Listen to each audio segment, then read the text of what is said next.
فروغ دیا. اور میں اسی خانوادہ سے تعلق رکھتا ہوں اور میرے والد بزرگوار حضرت سید شاہ خلیل اللہ حسینی صاحب قبلہ برادر سجادہ نشین ہیں. اور آپ کا پہلا تقرر آپ درس و تدریس سے وابستہ ہیں, وابستہ رہے. آپ کا پہلا تقرر یادگیر میں ہی ہوا, اپنے ہی گاؤں میں اپنے ہوا.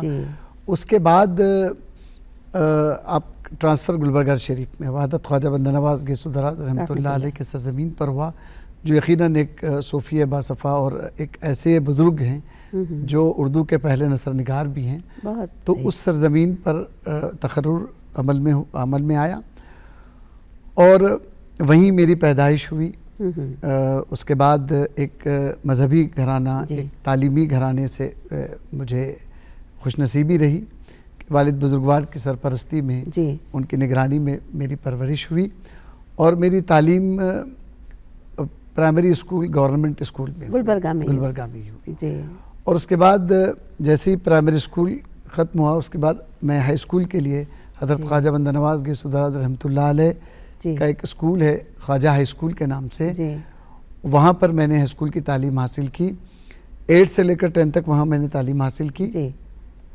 اور اس کے بعد پی یو سی کے لیے میں نیشنل پی یو کالج میں میرا یعنی آپ کا جو ابتدائی تعلیم یا اعلیٰ تعلیم رہی ہے وہ گلبرگہ سے ہی رہی ہے. اور خاص طور پر خواجہ بندہ نواز گیسو دراز رحمۃ اللہ علیہ کے جتنے تعلیمی ادارے ہیں اسی سے آپ منسلک رہے ہیں. تو کیا کہنے آپ کی زندگی کا, دیکھیں ایک تو خانقاہ نظام سے آپ خود واقفیت رکھتے ہیں اور پھر دوسرے وہ سرزمین ملی جس میں آپ نے دینی اور دنیاوی علم حاصل کیا.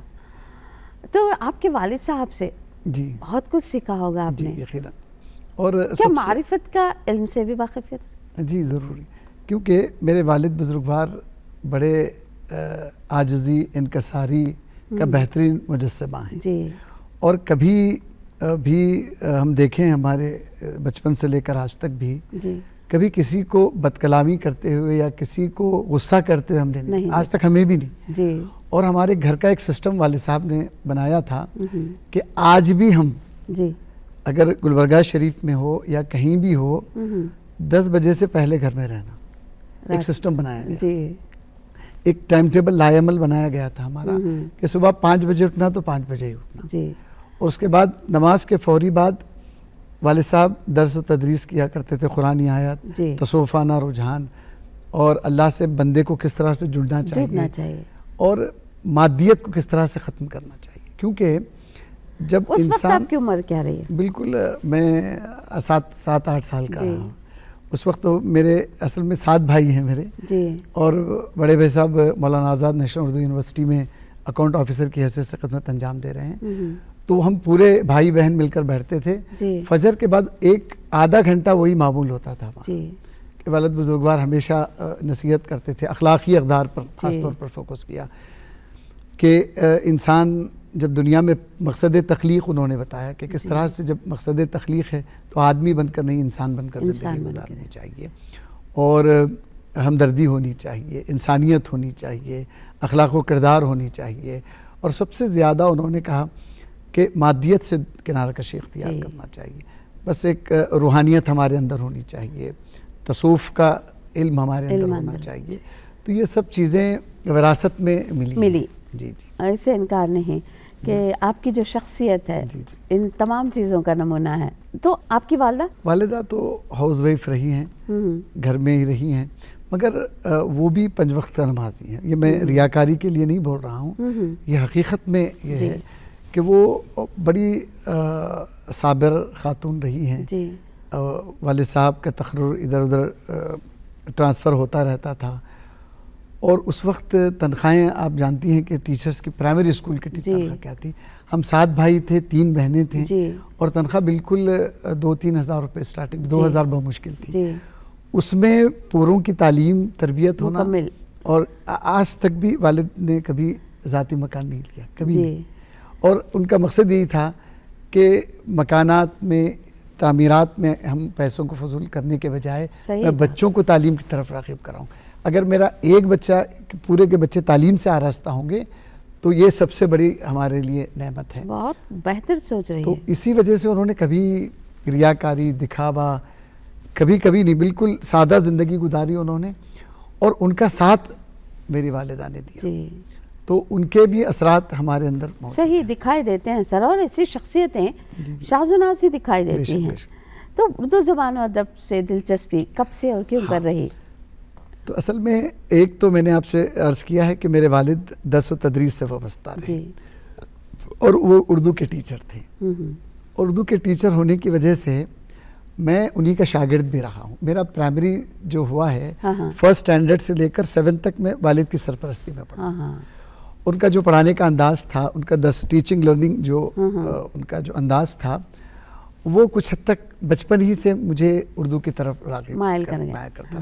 اس کے بعد میں جب ہائی اسکول میں آیا تو ہائی اسکول میں سید قاسم علی صاحب بہت اچھے اردو کے، حال ہی میں ان کا انتقال ہوا، جی بڑے اردو کے اچھے ٹیچر تھے. مجھے یاد ہے کہ وہ جب کلاس میں آتے جی تو صفحہ پہلے 2 صفحے اردو کے روزانہ لکھ کر لانا، ہاں اور نہ صرف وہ دیکھتے تھے بلکہ پڑھاتے تھے بھی، لکھاتے بھی تھے. جی اگر ہم نہیں لکھتے یا نہیں پڑھتے تو اتنا مارتے تھے، جی. کبھی کبھی خون بھی آتا تھا.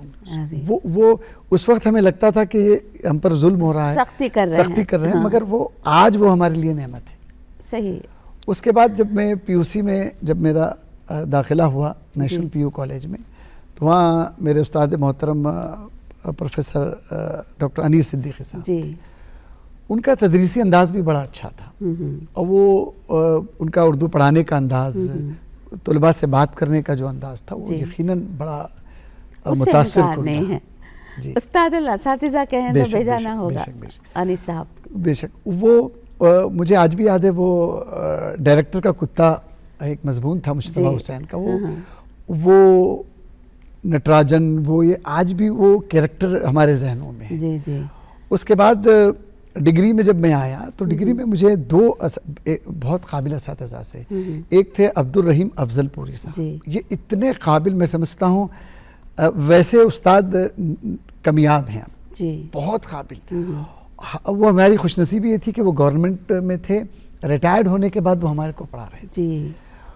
ماہر میر بھی تھے وہ، اور اردو پڑھانے کا جو انداز تھا ان کا، اتنا بہترین انداز تھا، میں بتاؤں ویسا تو میں بہت کم دیکھا ہوں. صحیح کہا. اس کے بعد فارسی بھی انہوں نے مجھے پڑھایا، اور مجھے کہتے تھے کہ تم ٹیچر بنو گے. جی.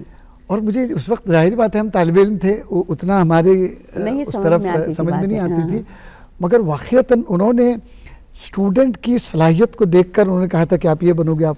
اور آج ہم دیکھتے ہیں انہوں نے جس سے جو چیز کہی تھی آج وہ بنی، وہی ہوا ہے. دیکھیں اس کے بعد وہ پرکھنے کی نظر ہوا کرتی تھی اساتذہ میں.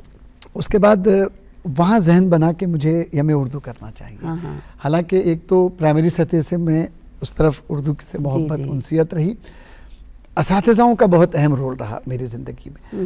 جب میں ڈگری کمپلیٹ ہونے کے بعد گلبرگہ یونیورسٹی میں میرا بحیثیت ایم اے میں داخلہ لیا، تو وہاں 3 اساتذہ وہاں پر خدمت انجام دے رہے تھے. پروفیسر حمید سہروردی صاحب تھے، پروفیسر عبدالحمید اکبر صاحب تھے، اور پروفیسر عبدالرب استاد صاحب تھے. یہ تینوں اپنے اپنے فیلڈ کے ماہر تھے، اس سے انکار نہیں. بے شک. پروفیسر حمید سہروردی صاحب کا جو تدریس کا جو انداز، خاص طور پر جو فکشن پڑھاتے تھے، جو افسانہ ناول گودان ہو، افسانہ کفن ہو، وہ جو انداز تھا ان کا، کبھی کبھی میں جب پڑھاتا ہوں تو ان اساتذہوں کی کاپی کرتا ہوں. جی. وہ انداز تھا، افسانے کا انداز تھا. نہ چاہتے ہوئے بھی ہم اپنے استادوں کو آ جاتا ہے، کر لیتے ہیں. بالکل صحیح کہا آپ نے. کاپی کرنا چاہتے نہیں، لیکن چونکہ استاد سے اتنا ذہنی طور پہ جڑ جاتے ہیں، متاثر ہوتے ہیں کہ وہ چیزیں دکھائی. آپ بات کر رہے ہیں عبدالرب صاحب کی، سہروردی صاحب کی، کرناٹک یونیورسٹی میں خصوصی لیکچرز کے لیے آیا کرتے تھے. اور ہمارے طالب علم کے دور میں سارا سب کچھ چھوڑ کر، کتنا بھی اہم کام کیوں نہ ہو، بغیر ناغہ کیے ان کے لیکچر سنا کرتے تھے. وہ 1 گھنٹے کا جو لیکچر ہوتا تھا، کافی پرماز اور تاثیر چھوڑنے والی بات تھی. چھوڑیے وہ نصات. عبدالرب صاحب کی بھی بات تھی کچھ الگ ہے. آج ہم دیکھتے ہیں. اب دیکھیے، حمید سہروردی صاحب سے ہم نے فکشن سیکھا، افسانہ ناول پر ہم نے کچھ نالج میں کچھ علم رہا تو انہی کی وجہ سے. اس کے بعد زبان کو کس طرح سے بیان کرنا چاہیے، اس کی تلفظ کی ادائیگی کیسی ہونی چاہیے، یہ ہم نے عبدالحمید اکبر صاحب سے سیکھا۔ جی وہ عربی کے بھی ماہر تھے، فارسی کے بھی ماہر تھے، اسی وجہ سے ہم ان کے کلاس میں بیٹھنے ڈرتے بھی تھے کہ بھئی اگر زبان سے کچھ ایسا لفظ نکل جائے تو وہ روکتے تھے، اور اس لیے روکتے تھے کہ تاکہ وہ بار بار یہ تینوں اساتذہ ہم سے کہتے تھے کہ بھئی آپ ماسٹرز ہو، جی آپ اب آپ اسٹوڈنٹ ہو، جب آپ ایم اے کے بعد آپ اسٹوڈنٹ نہیں رہو گے، آپ استاد رہو گے، بے شک، اور استاد کا کام یہ ہے کہ اس میں غلطیاں نہیں ہونی چاہیے، تلفظ کی ادائیگی میں ہو خاص طور پر۔ اس کے بعد اب پروفیسر عبدالرب استاد صاحب کے پاس ہم نے غزل، شاعری، کمال کا انداز تھا۔ وہی جو شعر و شاعری ہو، نثر ہو، ان اساتذہ سے آپ نے سیکھا اور بہترین اساتذہ کی صحبت ملی۔ لیکن جب درس و تدریس سے آپ جڑ گئے، وابستہ رہا، یہ درس و تدریس کا سلسلہ کیسے رہا؟ یعنی جو تجربہ، جیسے ایک 18-17 سالہ تجربہ آپ کا رہا بحیثیت اردو لیکچرر یا اسسٹنٹ پروفیسر کے۔ میں بچپن ہی سے مجھے اس چیز کی خواہش رہی کہ مجھے اردو کا ٹیچر بننا ہے، اور جیسے جیسے ڈگری کالج کی سطح پر یا پی جی سطح پر ان اساتذہوں سے متاثر ہو کر مجھے اور ایک جذبہ ہوا کہ میرا مقصد بنا لیا تھا کہ میں بنوں گا تو میں اردو کا لیکچرر بنوں گا۔ اور اس کے بعد جب میں ایم اے کمپلیٹ ہوا تو ریسرچ کے لیے سب سے بڑا مسئلہ گائیڈ کا تھا، اور گائیڈ کے لیے مجھے ایک بہترین استاد ڈاکٹر جلیل تنویر صاحب، اللہ ان کی عمر دراز کریں، وہ واقعتاً ایک ریسرچ اسکالر اور گائیڈ کے جو تعلقات ہوتے ہیں نا، وہ بالکل اس پروٹوکول میں پرفیکٹ اگر کوئی شخصیت ہے تو جلیل تنویر صاحب۔ حالانکہ ریسرچ کا کوئی تجربہ نہیں تھا ہمیں، ریسرچ کا کوئی نالج نہیں تھا ہمیں۔ مجھے اچھی طرح یاد ہے جب میں وہاں پہلے تو میرا پری پی ایچ ڈی ایک اہم استاد ڈاکٹر حشمت فاتح خانی صاحب کے پاس ہوا، اور اس کے بعد پری پی ایچ ڈی ان کے پاس کمپلیٹ ہونے کے بعد پی ایچ ڈی کے لیے میں ڈاکٹر جلیل تنویر صاحب کے پاس گیا، وہاں ان کی گائیڈ میں پی ایچ ڈی کیا۔ تو پہلا چیپٹر میں نے لکھا تھا، میرا ٹاپک جو تھا کرناٹک میں اردو نظم 1956 کے بعد ایک جائزہ، تو پہلا چیپٹر تھا، اور مجھے اچھی طرح یاد ہے پہلا چیپٹر میں جب لے جا کر استاد محترم ڈاکٹر جلیل تنویر صاحب کی خدمت میں رکھا تو انہوں نے کہا کہ آپ 8 دن کے بعد آئیے۔ تو مجھے ڈر تھا، ایک طرح کی ہیبت تھی کہ مجھے ریسرچ کا کوئی اتنا علم تجربہ نہیں ہے، اور وہ بھی ایسے خداوار اساتذہوں کے درمیان ہماری حقیر سی تحریر لے جا کر رکھنا، اور مجھے لگ رہا تھا کہ میں بہت ڈرا بھی ہوا تھا۔ 8 دن کے بعد مجھے سر کا کال آیا، بولے آپ آئیے۔ دیکھیے ان سے میں نے زبان کی پابندی، وقت کی پابندی یا زبان کی جو اہمیت تھی، انہوں نے کہا 8 دن کے بعد، اور 8 دن کے بعد ہی مجھے کال کیا، 9 دن 10 دن کوئی بہانہ نہیں۔ اور 8 دن کے بعد جب میں ان کی خدمت میں حاضر ہوا تو انہوں نے کہا بیٹھیے، میں ڈر رہا تھا، ایک طرح کی ہیبت تھی۔ تو واقعتاً انہوں نے کہا کہ ماشاءاللہ بیٹے آپ نے بہت اچھا لکھا، کیا آپ کی تحریر ہے، کیا اچھی ہے، بہت خوب۔ کہا کہ ٹھیک ہے یہ چینج کیجیے۔ میں نے 60 پیج لکھا تھا، 60 پیج میں سے انہوں نے 57 پیج کو ریجیکٹ کیا، مگر انداز کیسا تھا، ماشاءاللہ آپ نے بہت اچھا لکھا، ایسا کرتے تو بہتر، آپ ایسا کرتے تو بہت اچھا ہوتا، آپ یہ کرتے تو۔ مجھے صرف 4 پیج انہوں نے کہا کہ آپ اچھے، مگر انداز اس طرح کا تھا، ایک جذبہ، ایک جنون مجھے وہاں سے ملا۔ یعنی ان کا طریقہ کار حوصلہ افزائی کا دیکھیں کتنا نرالا کہیں آپ، ڈانٹ ڈپٹ تو بالکل نہیں دکھائی دے رہی، ایک طرف سے حوصلہ افزائی ہو رہی ہے۔ کبھی نہیں کہا کہ بھئی آپ ریسرچ کرنے قابل نہیں، پھینکو لے جا کر پھینک دو، نہیں کہا۔ یہ اکثر دیکھتے ہیں ہم جہاں ہوتا ہے تحقیق کا جب مسئلہ ہوتا ہے۔ واقعی آپ خوش نصیب ہیں سر، ایک پرائمری سیکشن سے لے کے اعلیٰ تعلیم تک آپ نے ایسے اساتذہ آپ کو ملے۔ اور 56 پیج حالانکہ میں نے غلط لکھا تھا، اس کے باوجود بھی انہوں نے کہا کہ آپ نے بہت اچھا لکھا۔ یہ تو ہوتی ہے غلطی ریسرچ اسکالر میں، میں پہلے ایسے ریسرچ اسکالر دیکھ رہا ہوں کہ آپ نے بہت ہمت کا کام کیا۔ اس کے بعد جب دوسری بار جب میں لے جا کر کیا، 60 پیج کا پہلا چیپٹر تھا، الحمدللہ 60 پیج کے پورے الحمدللہ اچھے تھے، اور ذرا بھی مسٹیکس نہیں رہی، تو وہ بہت اہمیت کا۔ تو یہ میری خوش نصیبی رہی ان لوگوں کو دیکھتے دیکھتے، اور مجھے بچپن ہی سے درس و تدریس کی بہت خواہش تھی، اور Halima education charitable trust doctor محترم امجد جاوید صاحب کے پاس پی ایچ ڈی ہونے کے بعد میں وہاں 6 مہینے میں خدمت انجام دی۔ اور درس و تدریس کا ماحول مجھے کہاں میسر ہوا، میں جب یونیورسٹی میں تھا، بیجاپور کیسے آنا ہوا؟ بیجاپور میں پہلے گلبرگہ یونیورسٹی میں اسکالرس کو ایک پیریڈ دیے جاتے تھے، ہاں ہاں سر، وہاں سے بھی مجھے درس و تدریس کا تجربہ ملا. اس کے بعد 2008 میں جب میرا پی ایچ ڈی سبمیشن ہوا، جی اللہ کا بہت بڑا کرم رہا، حضور صلی اللہ علیہ وسلم کا صدقہ اور میرے بزرگوں کے اور والدین کی دعائیں رہی. 2008 فروری کو میں نے 11 کو میرا ویوا ہوا اور 18 کو کانویکیشن ہوا اور 21 کو بیجاپور میں انٹرویو رہا. دیکھیں، اور جب بیجاپور میں 2008 میں جب انٹرویو ہوا، الحمدللہ اس میں بحیثیت اسسٹنٹ پروفیسر کے میرا تقرر ہوا. یعنی آپ کی ادھر تعلیم مکمل ہوئی جی کہ بالکل، ادھر آپ بہت خوش روزگار سے اللہ کا لگے؟ بہت بڑا کرم. جی سر، اور وہ بھی اس خوبصورت علاقے اچھا، سے. اور میری خوش نصیبی یہ رہی جی، کہ میرا تعلق بھی بزرگان دین سے رہا. صحیح ہے. اور اس کے بعد جب میں جس شہر میں آیا وہ بھی حضرت بندہ نواز رحمۃ اللہ ہے، اور جہاں میرا تقرر ہوا جسے مدینۃ الاولیاء کہا جاتا ہے.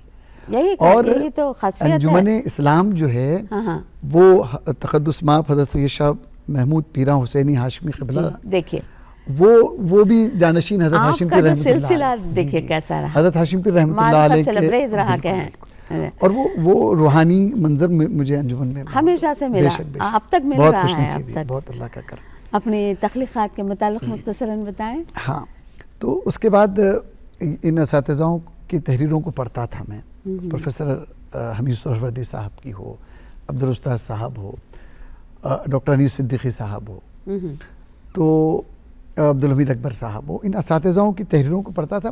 میری بھی خواہش تھی کہ میں بھی کچھ لکھوں، حالانکہ ذرا معیاری تخلیقی صلاحیت ہمارے پاس نہیں تھی. میں نے ان لوگوں کو دیکھتے دیکھتے میں نے پہلا ایک مضمون لکھا تھا اردو زبان بول کر، اور اس کا میں نے داغ کا ایک شعر دیا تھا، اردو ہے جس کا نام.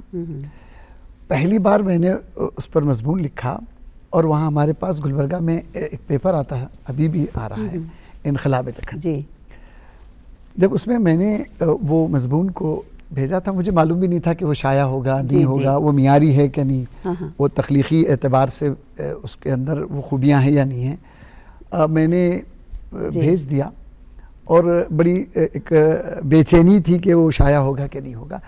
ہر سنڈے کے سنڈے ادبی ایڈیشن آتا تھا، تو ہر سنڈے میں آنکھ کھولتی سب سے پہلے میں پیپر کو پڑھتا تھا. میری تحریر، ظاہر سی بات ہے، تخلیقات جب بھیجتے ہیں تو بے چینی ہوتی. ایک بار سنڈے نہیں آیا، 2 بار نہیں آیا، تو میں نے سمجھا شاید تخلیق کے قابل نہیں ہے. اس کے بعد جب تیسرا سنڈے آیا، امید بھی نہیں تھی کہ وہ ہوگا، مگر ایک لاشعوری طور پر مجھے اتنا کھولتے ہی مجھے دیکھا کہ میرا مضمون تھا، تو وہ میرا پہلا مضمون تھا، اور اتنی خوشی ہوئی مجھے. اس کے بعد اور ہمت ہوئی کہ چل میں لکھ سکتا ہوں لکھنا، اور اس کے بعد سے آپ نے لکھنا شروع کیا. اور غالباً 4 کتابیں آپ کی منظر ہیں. 2 کتابیں ہیں یہ، اور 6 کتابیں میں نے مرتب کی ہیں، ترتیب دی ہیں. ایک کرناٹکا اردو اکیڈمی نے شائع کی تھی. تو ظاہر سی بات ہے آپ کا تعلق بڑا ہی دلچسپ رہا اردو زبان ادب کو لے کر، آپ کی ابتدائی زندگی سے لے کر اب تک بھی رہا، معرفانہ بھی رہا، ادبی بھی رہا. آخر میں آپ جلدی سے ہمیں یہ بتائیں، اردو کی ترقی اور بقا کس میں مضمر ہے؟ ہاں، دیکھیے، اردو زبان جو ہے یہ ہماری ایک تہذیب کی علامت ہے. جی، اور میں بار بار اپنے لیکچرز میں اپنے طلباء کو بھی یہ کہتا ہوں کہ کوئی بھی زبان ختم نہیں ہوتی، بے شک کوئی بھی زبان زوال پذیر نہیں ہوتی. زبان اپنی جگہ رہتی ہے، بے شک، ہے نا. اگر ہم اپنی بقا چاہتے ہیں، اپنی ترقی چاہتے ہیں، یا اپنے اسلاف کی وراثت کی حفاظت کرنا چاہتے ہیں، تو ہم زبان سے جڑنا چاہیے. ایک چیز صحیح بات کہی آپ. دوسری چیز، زبان کے تعلق سے ہم دیکھتے ہیں کہ اردو کی ترقی کس طرح سے ہو. میرا ایک نظریہ یہ ہے کہ اردو یونیورسٹی سطح پر ترقی نہیں ہو سکتی، ڈگری سطح پر ترقی نہیں ہو سکتی، پی یو سی سطح پر ترقی نہیں ہو سکتی. اردو کی بنیادوں کو مستحکم کرنا ہے، یا اردو کی جڑوں کو مضبوط کرنا ہے، تو ہم پرائمری سطح پر اردو کو مستحکم کرنا چاہیے سب سے پہلے. کیونکہ جب آپ کی بنیاد ہو تو عمارت اچھی ہوگی. جب بنیادی آپ کی نہیں ہے تو آپ عمارت کے توقع نہیں. یعنی آپ چاہ رہے ہیں کہ پرائمری سطح پر اساتذہ پڑھا آج رہے ہیں. بڑا افسوس ہوتا ہے مجھے، میں خود بھی اپنے آپ کو شامل کر کر کہتا ہوں کہ اردو میڈیم جو اسکولز ہوتے ہیں وہاں ہم پڑھے لکھے لوگ یا پروفیسرز کے صاحبزادے یا ڈاکٹرز کے صاحبزادے یا کسی وکیل کے، جی جی یہ کوئی بھی اردو میڈیم میں ڈالنے کے لیے تیار نہیں. جی ہم انگلش میڈیم میں ڈالنا، میں یہ نہیں کہتا کہ انگلش میں نہیں ڈالنا چاہیے، کبھی نہیں کہا میں نے. میں یہی کہتا ہوں کہ سب آپ پہلے پرائمری سطح سے فرسٹ اسٹینڈرڈ سے لے کر 7th اسٹینڈرڈ تک، 7ویں جماعت تک آپ اپنے بچوں کو اپنی زبان میں اپنی مادری زبان میں. جو بچہ اپنی زبان میں مہارت حاصل کرتا ہے وہ دنیا کی ہر زبان میں مہارت بے حاصل شک کرنے اس سے کا انکار قابل نہیں. ہے نا. تو اردو ایک ایسی زبان ہے کہ میں نے اس سے پہلے بھی کہا تھا کہ نفرتوں کی فضاؤں میں رہ کر جی پیار کا آسماں رکھتے ہیں. بہت اچھے، جس کے ہر ایک لفظ میں ہو ایک جہتی، ہم وہ اردو زبان رکھتے ہیں. بہت خوب، تو بہت بہتر اردو بات بتائی. قومی ایک جہتی کی بھی زبان علامت ہے. کیونکہ اردو میں کرشن چند بھی ہیں، پریم چند بھی ہیں. اردو ہندوستان کی زبان ہے بے شک. اور ہندوستانی تہذیب، ہندوستانی کلچر اس میں کیونکہ آپ دیکھیے عکاسی کرتی ہے زبان. اردو کئی زبانوں کا ماخذ ہے. آپ دیکھیے لفظ اردو جو لفظ ہے نا، جی الف رے جو اور سنسکرت زبان کا لفظ ہے، جی اور کے معنی دل کے ہیں، جی اور دو جو ہے وہ فارسی زبان کا لفظ ہے، دو کے معنی دو کے ہیں، دلوں کو جوڑنے والی زبان ہے. جی بہت یہ محبتوں کا پیغام دینے والی زبان ہے. اور لفظ اردو میں آپ دیکھیے کتنے، یہ اردو زبان ایسی ہے، یہ اپنے دروازوں کو کھلا ہوا ہے. ہر الفاظ، ہر زبان اس کے اندر بے شک داخل ہوتے. اب دیکھیے لفظ اردو میں اور سنسکرت آ گیا، دو فارسی آ گیا، ملا دو اردو ہو گیا اور وہ ترکی بن گئی. بہت خوب، بہت ہی بہترین اور خوبصورت وضاحت آپ نے اردو زبان کی. تو ناظرین، ڈاکٹر سید علیم اللہ حسینی صاحب کو آپ سن رہے تھے. غالباً آپ نے اپنی ابتدائی زندگی سے لے کر آج جو بحیثیت اسسٹنٹ پروفیسر کے آپ جو فرائض انجام دے رہے ہیں، اردو کے لیے جو ان کی کوششیں رہی وہ انہوں نے آپ کے سامنے رکھا. اور آپ نے دیکھا ہے کہ نہ صرف ادبی زندگی بلکہ ایک معارفانہ جو ماحول ان کو ملا ہے، جس طرح سے دینی شخصیتوں سے ان کی زندگی وابستہ رہی ہے، چاہے وہ پرائمری سیکشن ہو یا پی یو سی لیول کا ہو یا ڈگری لیول کا یا پی جی لیول، اور جہاں پر وہ درس و تدریس کے لیے آئے ہیں وہ بھی انہی سے جڑے ہیں. خانخواہی جو زندگی کہتے ہیں آپ، ایسے لوگوں سے آپ کا وابستہ رہا ہے، ایسے لوگوں نے آپ کی پرورش کی ہے. ایسی شخصیتیں شازی ہمیں دیکھنے اور سننے کو ملتی ہے کہ آج آپ دوردرشن میں تشریف لا کر اتنی ساری باتیں انہوں نے آپ کے سامنے رکھی، اور سب سے اہم بات انہوں نے یہ بتائی کہ اردو کی بقا و ترقی کے لیے آپ کو کیا کرنا چاہیے. آپ کا کہنا ہے کہ آپ کی بنیاد ہی مضبوط ہونی چاہیے، یعنی پرائمری سیکشن پر جو پرائمری حصہ ہوتا ہے 1ویں جماعت سے لے کے 7ویں جماعت تک کا، اس میں آپ اپنے بچوں کو مادری زبان میں تعلیم دیں، اور وہی آگے چل کر ہم سب کے لیے فائدہ مند ہوگا. یہ پہلا حصہ رہا، زبان پر ہم نے گفتگو کی اور ان کی شخصیت پر، ان کی حالات زندگی پر روشنی ڈالی. دوسرا حصہ جو ہوگا وہ مولانا ابوالکلام آزاد اور علامہ اقبال یوم اردو اور یوم تعلیم پر ہم بات کریں گے. انشاءاللہ جلد ہی آپ سے ملاقات ہوگی. تو جناب، دوردرشن میں تشریف لانے کے لیے اور اتنی مفید باتیں ہم سب کو بتانے کے لیے میں دوردرشن کی جانب سے آپ کا بہت شکریہ ادا کرتی ہوں. سر شکریہ. آپ لوگوں کا بھی شکریہ کہ آپ نے مجھ جیسے طالب علم کو ایک اہم موضوع پر خواہشی کے لیے بلایا. شکریہ.